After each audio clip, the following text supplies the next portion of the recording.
Assalamualaikum warahmatullahi wabarakatuh. Alhamdulillah, nama dua nasani dua nasabili mana ujilah min surul anfusina amin hayati amalina mayadillah fala mudzalah majid fala hadiah. Yang terhormat Ketua Kelompok KPMPKH Aji Luhur 3. Kemudian yang saya hormati tuan rumah pada pertemuan pagi hari ini Bu Murniatun, dan yang saya hormati Bapak dan Ibu KPMPKH dari kelompok Aji Luhur 3. Apa kabar Bu Ibu? Baik. Sehat ya? Alhamdulillah. Untuk bulan lalu kita ada di sesi 1 tentang mengelola keuangan keluarga. Masih ingat Bu? Kita belajar ngapain aja ya?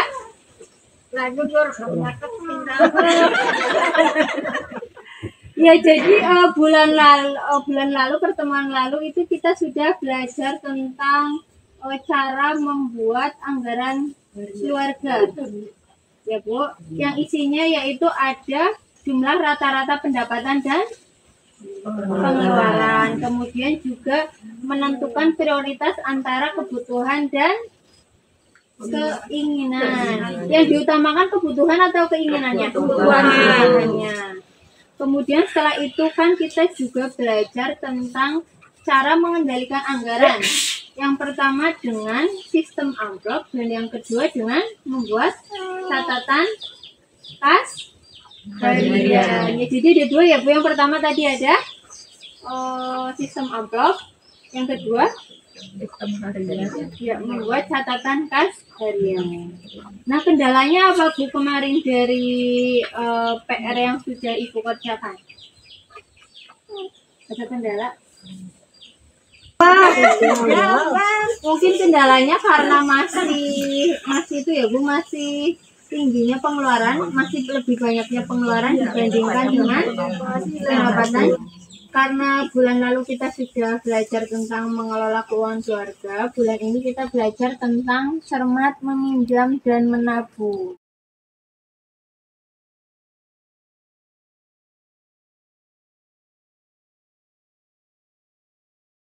Ibu-ibu, uang rumah tangga perlu dikelola agar pengeluaran bisa seimbang dengan pendapatan. Semakin terbatas pendapatan kita, semakin harus terampil kita mengelola uang rumah tangga. Bagaimana caranya? Mulailah dengan menghitung dan mencatat perkiraan pendapatan dan pengeluaran keluarga setiap bulannya.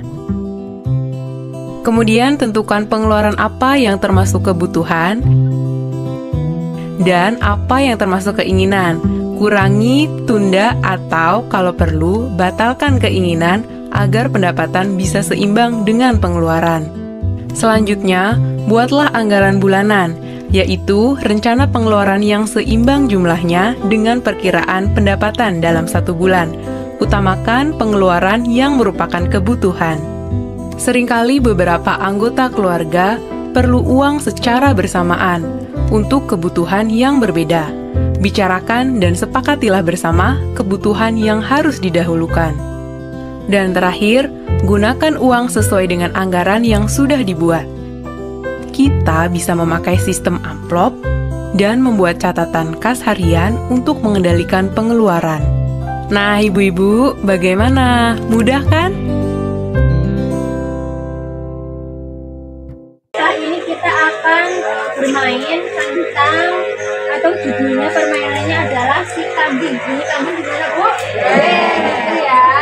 Dan di sini nanti peraturan permainannya adalah untuk ibu-ibu yang dapat angka, nanti kan berhitung. Dan nanti untuk yang dapat angka 3 dan kelipatannya nanti berbunyi atau bersuara B. Nah, contohnya begini. 1, 2, B. Terus 4, 5, 6, B. 7, 8, B. Gitu ya, paham? Oke, sekarang langsung kita praktek berdiri ya Bu. Ya. Dimulai dari saya nggak apa-apa ya. Saya ikut dia nih. Ikut. Tadi kelipatan 3.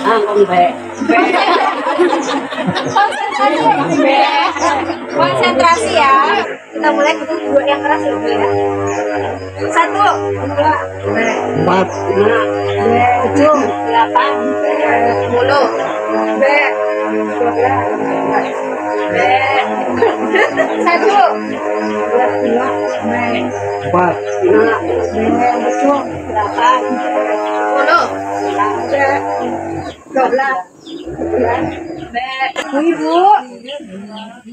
ibu-ibu di sini kira-kira pernah berhutang atau tidak? Pernah. Berapa kali ibu pernah berhutang? Adakah yang belum pernah berhutang? Jadi semua pernah berhutang. Jadi begini Bu, berhutang nggak apa-apa, diperbolehkan, asalkan dalam berhutang ibu-ibu harus merencanakan dulu secara matang. Jadi dipikirkan dulu supaya nanti ibu-ibu itu tidak terjerat ke dalam hutang atau tidak terlilit hutang. Nah, di sesi hari ini kita nanti akan belajar tentang mengelola hutang. Antara lain dengan mengetahui pilihan tempat untuk meminjam. Aduh, ayamnya Jadi ibu untuk sesi pada siang hari ini kita nanti akan belajar tentang mengelola utang. Dengan kita bisa mengelola hutang, jadi kan kita mengetahui pilihan tempat-tempat yang ketika kita berhutang kita tidak merasa rugi atau tidak menimbulkan kerugian. Kemudian gimana? Iya, jadi ketika kita tidak mempertimbangkan atau kita tidak memikirkan dengan matang berhutang, ya, jadi kan otomatis kita nanti kita nggak berencana. Jadi kan ketika kita udah berhutang terus di situ kita akhirnya nggak ada uang untuk membayar hutang, akhirnya kan kita berhutang lagi ke tempat lain ya Bu, kemudian ke tempat lain lagi, akhirnya yang ada malah kita jadi tutup gali. Maka dari itu kita perlu belajar untuk mengelola utang, salah satunya dengan tadi memilih tempat-tempat yang tidak merugikan ketika kita berhutang. Kemudian juga kita mulai membiasakan dengan menabung, jadi mengurangi hutang dengan cara menabung. Sebelum kita belajar tentang mengelola utang, di sini kita harus stop gali lubang, tutup lubang dengan pengelolaan uang yang tepat. Yang pertama yaitu dengan merencanakan dan mengendalikan penggunaan uang bersama keluarga. Jadi ibu dan bapak sekeluarga itu merencanakan dan mengendalikan keuangan keluarga. Yang kedua, dengan biasakan menabung dengan disiplin. Jadi menabung itu harus disiplin. Jadi sedikit tapi konsisten daripada yang banyak tapi jarang-jarang. Jadi diusahakan harus menabung itu harus disiplin. Yang ketiga, mempertimbangkan dengan matang sebelum memutuskan berhutang. Jadi ibu-ibu sebelum berhutang itu harus mempertimbangkan, terutama dengan memilih tempat yang nanti tidak menimbulkan kerugian setelah berhutang. Jadi nanti supaya tidak terjerat ke dalam hutang terus-menerus. Kemudian untuk yel-yel yang uang tidak cukup, ibu-ibu masih ingat? Uang tidak cukup, ya diatur dong. Masih ingat nggak Bu? Lupa ya. Jadi kalau saya bilang uang tidak cukup, jawabnya diatur dong. Yang kompak dan yang keras ya. Siap? Ya. Uang tidak cukup, diatur dong. Sip, terima kasih. Di langkah kedua kita akan merencanakan utang dengan hati-hati, tapi sebelumnya kita menonton video dulu ya Bu. Silahkan diperhatikan.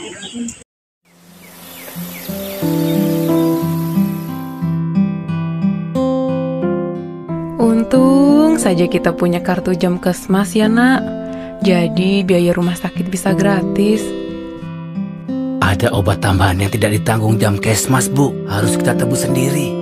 Harganya 400.000 lebih. Hah? Ongkos untuk bawa Agus ke sini juga belum dibayar. Kalau dijumlah, semuanya jadi 500 ribuan, Pak. Ya Tuhan, dari mana kita dapat uang sebanyak itu? Apa kita tidak punya tabungan, Bu? Tidak ada, Pak. Tabungan ibu di arisan nggak sampai 50 ribu. Tabungan Dewi di sekolah baru habis dipakai bayar uang ujian. Sepertinya kita terpaksa berhutang, Pak.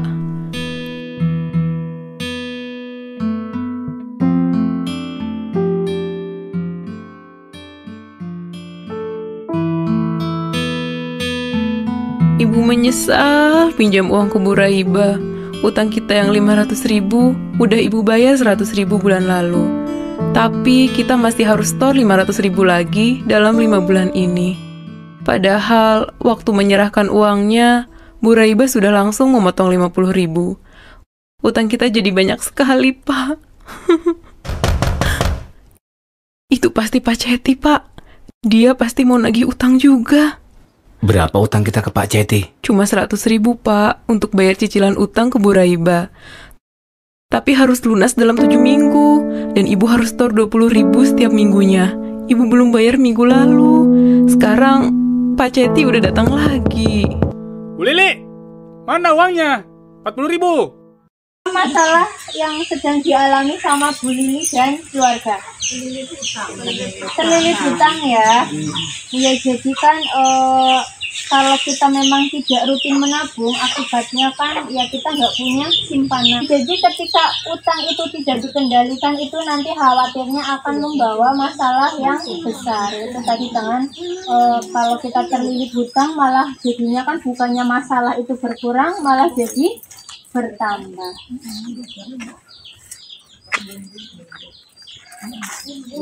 Nah sebelum kita meminjam memang ada baiknya kita itu mempertimbangkan beberapa hal. Di sini Bu, jadi sebelum kita meminjam di sini mungkin tidak terlalu kelihatan ya Bu, nanti saya bacakan. Sebelum meminjam ada 5 hal yang harus kita perhatikan. Yang pertama, untuk apakah kita meminjam? Kebutuhan. Ya, jadi memang sebaiknya kalau mau berhutang itu hanya untuk memenuhi kebutuhan, bukan keinginan atau untuk kegiatan produktif. Jadi diutamakan memang untuk kebutuhan. Yang kedua, apakah ada cara lain yang bisa dilakukan sebelum berhutang?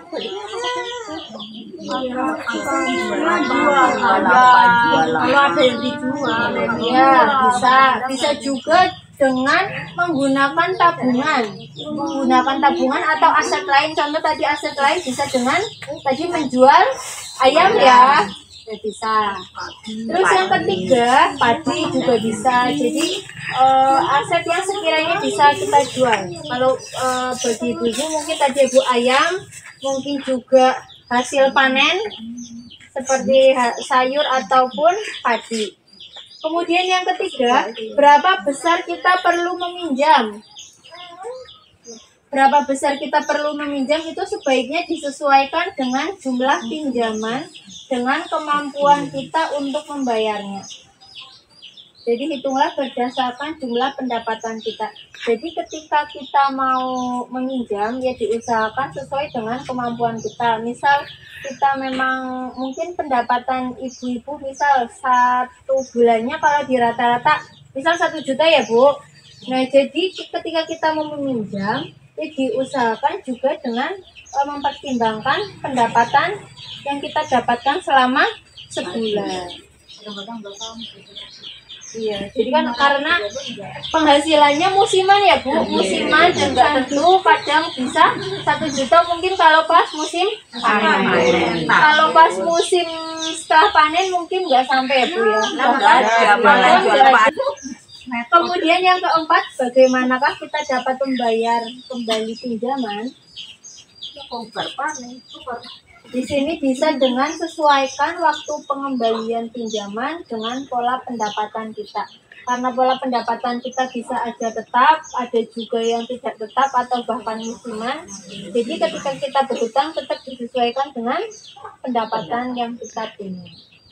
Yang kelima atau yang terakhir aja, kemanakah kita dapat meminjam?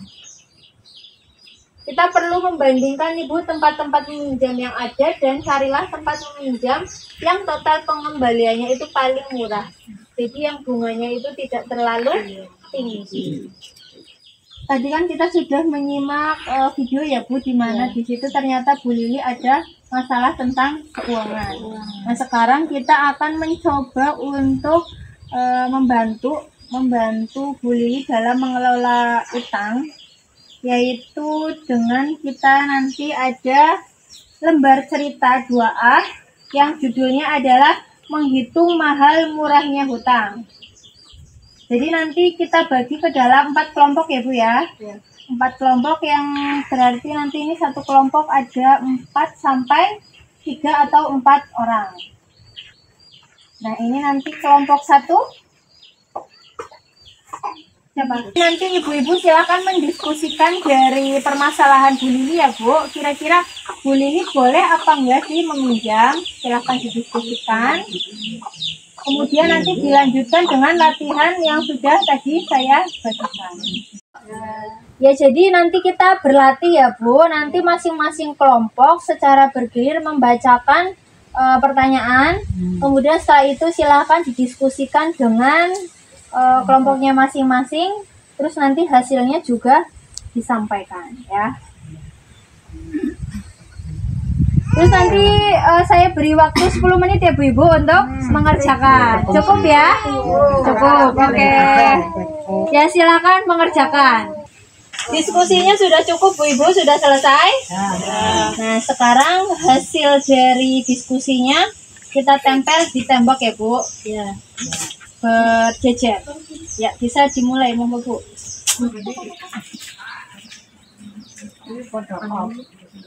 Wow, benar itu.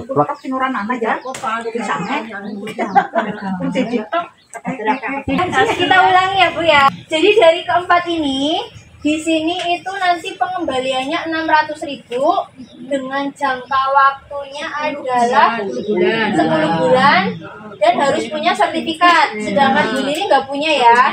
Yang kedua, itu Bu Lili harus menjadi anggota koperasi, padahal kan Bu Lili nggak menyimpan di koperasi.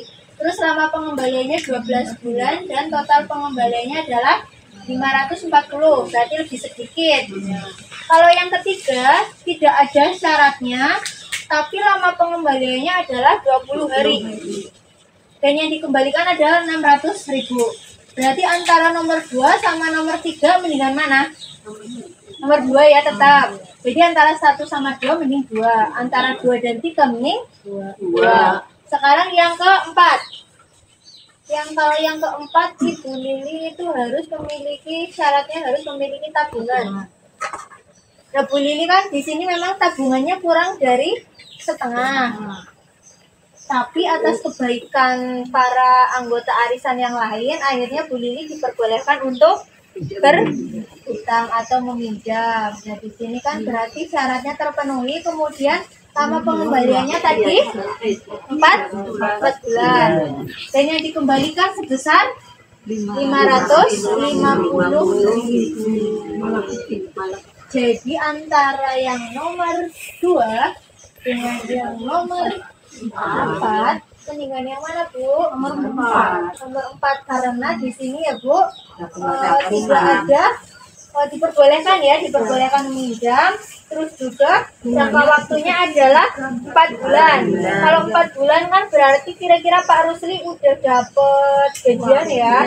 Terus juga uang dari hasil panen sudah terkumpul. Di sini besar yang harus dikembalikan adalah 550.000.